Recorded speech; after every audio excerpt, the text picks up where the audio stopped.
Parliament হচ্ছে যেটা জনগণের প্রতিনিধি, আর গণভোট মানে হচ্ছে জনগণ নিজে।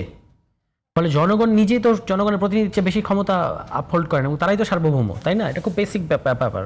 ফলে এটাকে আর আপনার যদি 4টা প্রশ্ন হোক আর যে 10টা প্রশ্ন হোক, যদি এটাকে জনগণ গণভোটে হ্যাঁ অ্যাপ্রুভ করে, তাহলে ধরে নিতে হবে জনগণ এটা পছন্দ করেছে এবং জনগণ এটার পক্ষে রায় দিয়েছে। আপনি আর এটাকে উল্টে দিতে পারবেন না। উল্টে দিলে যেটা হবে, আপনার কাছে আজকে ক্ষমতা আছে, আপনি উল্টে দিতে পারবেন, কিন্তু এটা পরিণতি কিন্তু আপনাকে ফেস করতে হবে। এটা উদাহরণ হচ্ছে কি, যেমন তত্ত্বাবধায়ক সরকার বিরুদ্ধে আন্দোলন হয়েছিল, তত্ত্বাবধায়ক সরকার গঠনের দাবিতে আন্দোলন হয়েছিল বিএনপির আমলে। বিএনপি তখন গণতান্ত্রিক একটা অ্যাপ্রোচে গিয়ে ওই দাবি মেনে নিয়ে এবং সেটাকে সংবিধানের ভেতরে ঢুকিয়েছে, ত্রয়োদশ সংশোধনী, তাই না? মানে সাংবিধানিক স্বীকৃতি দিয়েছে। এই যে আজকে আমরা জুলাই সনদের ব্যাপারে বলছি যে আপনি সাংবিধানিক স্বীকৃতি দেন, এই কথাটা তো নতুন না বাংলাদেশে। বাংলাদেশে অতীত আন্দোলনের সাংবিধানিক স্বীকৃতি আছে, তো ত্রয়োদশ সংশোধনী সবচেয়ে বড় প্রমাণ। আচ্ছা, এবার আওয়ামী লীগ এসে কি করলো, এটাকে বাতিল করে দিল, মানে তার ব্রুট মেজরিটির জোরে, তার একচেটিয়া ক্ষমতার জোরে। এটার পরিণতি কি হয়েছে?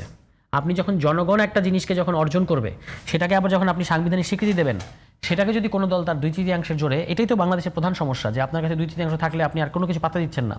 এটার পরিণতি কিন্তু বাংলাদেশে একবারও ভালো হয় নাই। চতুর্থ সংশোধনীর সময়, বাকশালের সময় ভালো হয় নাই, চতুর্দশ সংশোধনীর সময় ভালো হয় নাই, এবং এই যে পরে যখন মানে ত্রয়োদশ বাতিল করে পঞ্চদশ সংশোধনী করলো আওয়ামী লীগ, তখনও ভালো হয় নাই। ফলে বিএনপি মুখে যাই বলুক, তাদের রাজনৈতিক অবস্থান এটা, আমি মনে করি যে এটা খুব ভুল অবস্থান তারা নিয়েছে, যেভাবে তারা গণভোটকে প্রশ্নবিদ্ধ করছে।